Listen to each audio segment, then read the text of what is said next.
Disclaimer, this video was recorded this past Monday afternoon, after WrestleMania 39 but before Monday Night Raw, so any additional context, news, or Vince McMahon related shenanigans I was not fully privy to at that point, but also that doesn't alter the video heavily. This is mostly about my feelings about Cody, coming to terms with them, and slowly going insane. So, please enjoy, and be nice to me. Thanks.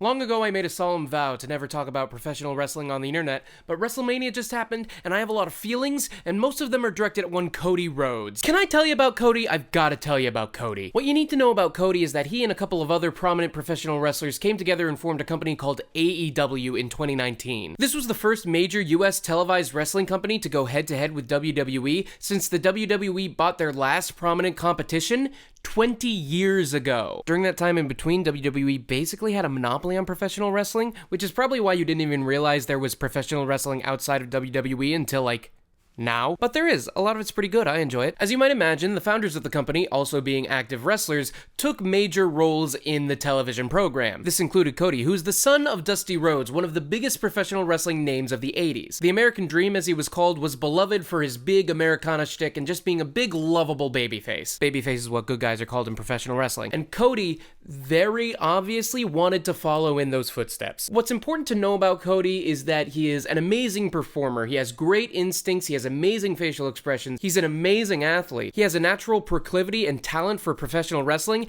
and it is all let down by his awful personal taste. Cody is a lot, but he's likable. He should have been able to do the fairly plain babyface shtick very well. I mean, people would cheer him at least. And for a while they were. It was going amazing. Things started out, Cody had a very emotional match with his brother. He was crying, covered in blood, saying, "I don't need a friend.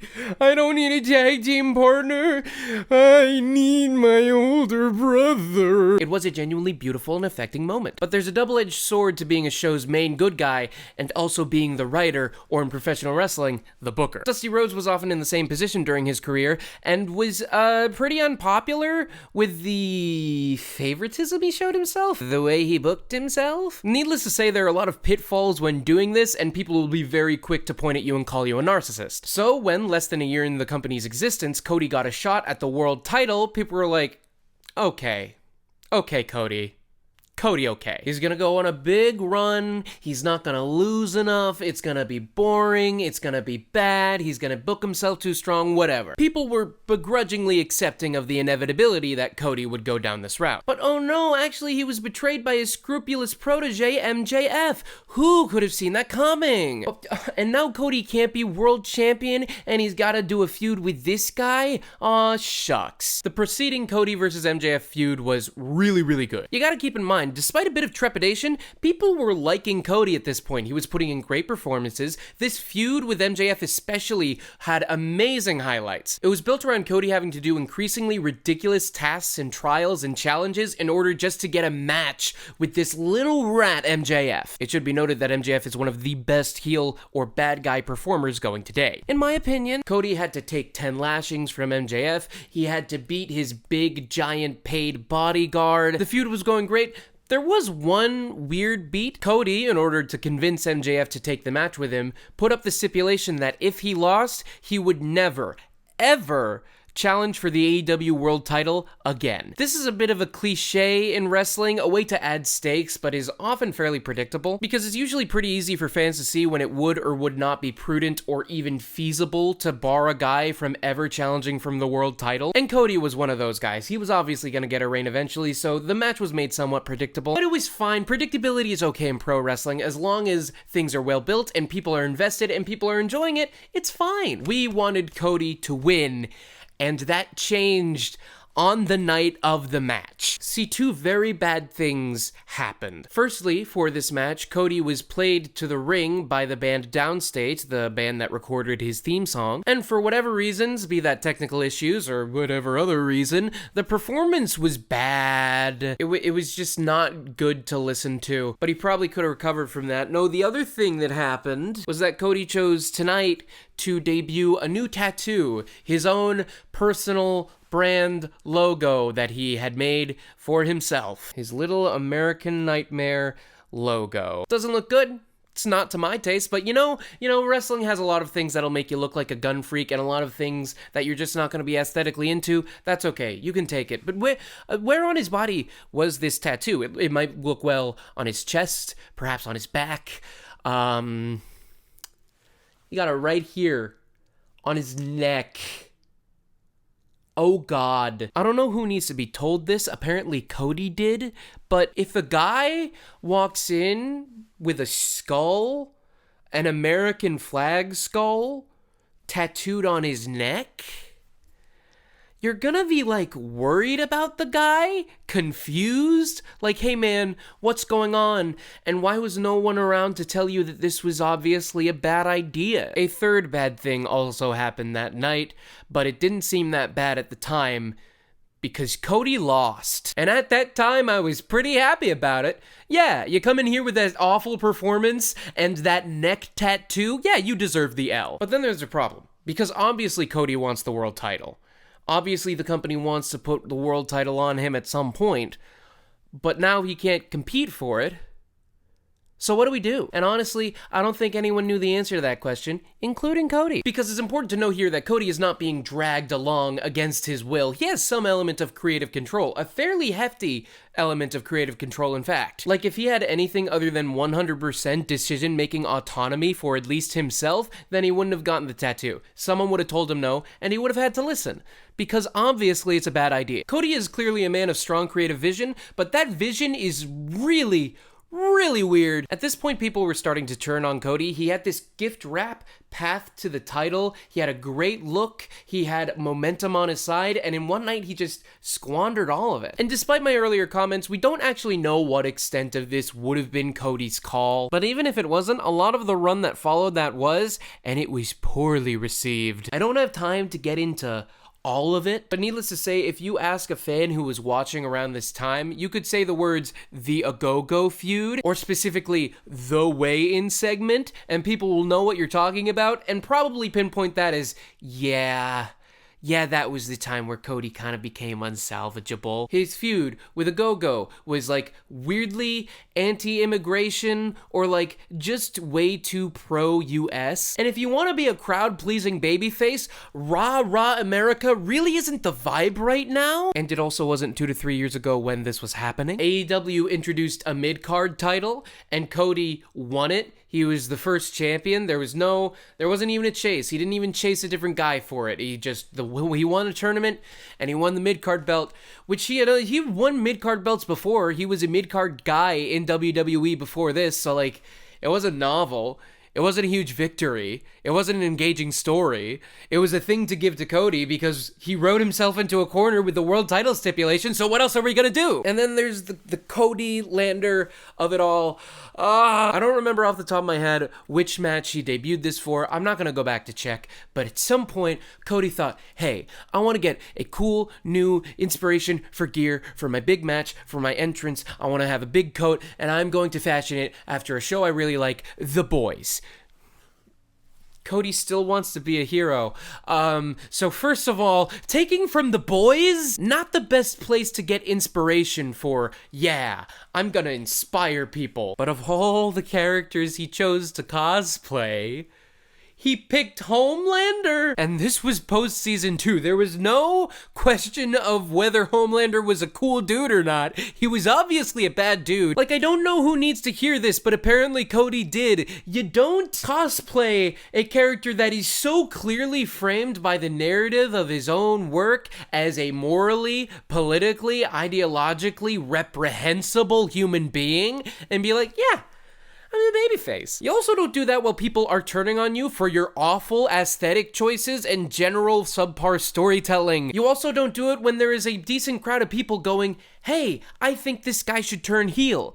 And I was one of those people. And he was obviously aware of this sentiment. We will get to that later. And you know what I thought when I saw this Homelander gear? I thought, wow, what a brilliant move by Cody Rhodes. Here's a guy caught in a meta-narrative struggle. Cody, the author of his own story, wants that story to go a certain way, where he is the hero, where he is beloved for all that he does, and while he faces hardship, no one actually dislikes him throughout any of that. But then you have the fans' perspective. Here is a guy with too much power, the inability to say no to bad ideas, seemingly. Another in a long line of professional wrestlers that clearly just can't get over themselves. While these two things are obviously opposed, they work amazing as a narrative because there is conflict there, a juicy and real passionate one that you can dig into. So for Cody to waltz out dressed as a literal Nazi sympathizer, a fictional one, grant you, but still, one gaudily decked out in Americana iconography, something that Cody was doing himself unironically just months ago? Well, for his whole career, really, but still. There is no way that this isn't an intentional and genius maneuver that Cody is doing to build this heel storyline, and all we have to do is wait for the official heel turn. So I waited, and waited, and Cody kept wearing the jacket, even though people told him, hey, Cody, that's the bad guy. And he went, and he still didn't turn heel. He lost the TNT title and won it back twice. And all this time I was like, man, what is this guy cooking? Because he was clearly stringing us along. He knew about what people wanted. He kept teasing that he was going to turn heel. He kept making allusions to Triple H, another professional wrestler who was infamous for having too much booking power, booking an overindulgent championship heel run. And he was like, hey, I could become that character, but you guys wouldn't like that. Even though it would instantly kickstart his narrative into being more engaging and more coherent. He teased hitting the pedigree, Triple H's move. He brought out a sledgehammer, Triple H's weapon. He brought out a golden shovel, an internet meme icon that represented people who were too willing to bury other talent to put themselves over despite the fans' wishes. And he used it as a weapon in a match.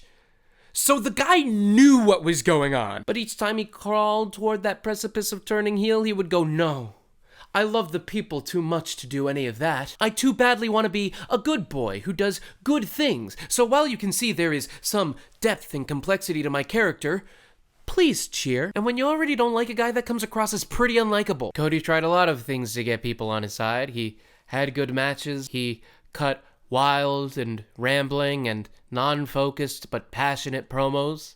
He set himself on fire, just straight up. None of it worked because he didn't do the story that would have made sense. And this run lasted 3 full years, and it got so tiring. And you know what? To his credit, Cody put his foot down and said, you know what? Enough is enough. This is broken.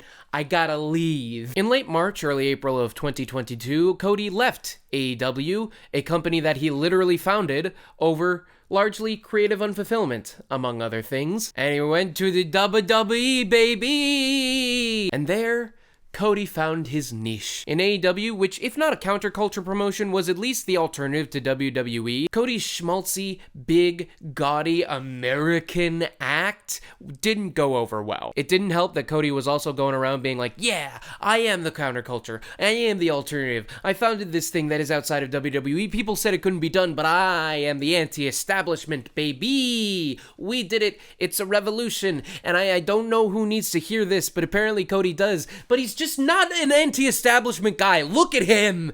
Look at the man. He looks, dresses, acts, walks, and talks like a government building came to life and started doing business. But in the WWE, that is the establishment. The people are generally more like into the Americana schmaltzy gimmicks. They're here for a good time, not a nuanced time. And Cody was in his element. He was still a great wrestler. He was still cutting good promos, but there was a bit more overhead. There was a bit more control. There was someone who could say, hey, Cody, don't do that. And he had to listen, and it worked. Amazing. It was derailed when a couple months later Cody got injured, but he even turned that into a positive. His pectoral was completely torn, but he had a match scheduled that night, so he wrestled for like 30 minutes with just a fully torn pectoral, titty meat off the bone, like. Apparently he could do that because doctors were like, okay, so it's a full tear. So further activity will not cause damage, it'll cause immense pain, but you technically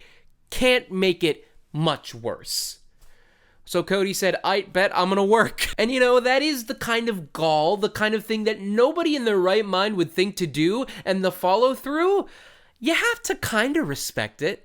Right? Like 9 months pass, Cody's injured, but people are like, oh, it's gonna be so good when he comes back and wins the title. And he came back, and he was gonna win the title. He won the Royal Rumble, and now he was gonna face Roman Reigns, a man who had held the WWE World Championship for almost 1,000 days at this point. For what it's worth, he's been doing the work of his career. He's had an amazingly over storyline, but it was time to finish the story. It was time for it to end. 2 years is long enough, even if there is maybe some more narrative to mine. It's enough. We're ready. It's done, and Cody's gonna do it. Thank you, Cody. Yes, you did it. You proved him wrong. You took a gamble, and why am I making this video again? Last night rolls around. It's all in place. Everyone around Roman has failed. All of his lackeys, all of his goons, everyone else in his faction that was holding titles lost them, and it was time for Roman to finally fall. The match before the main event wrapped up around like 10-ish, and the main event didn't start till like 10:45, which is not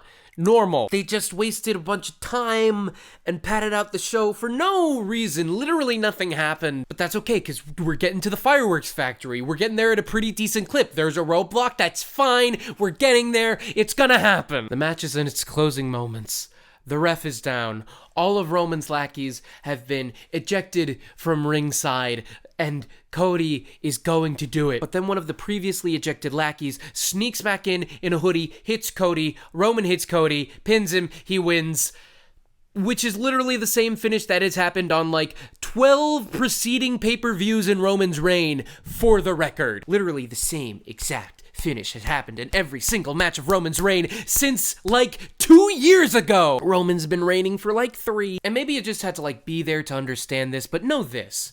Everyone was there to see Cody win because the build was good. It was good. They did good.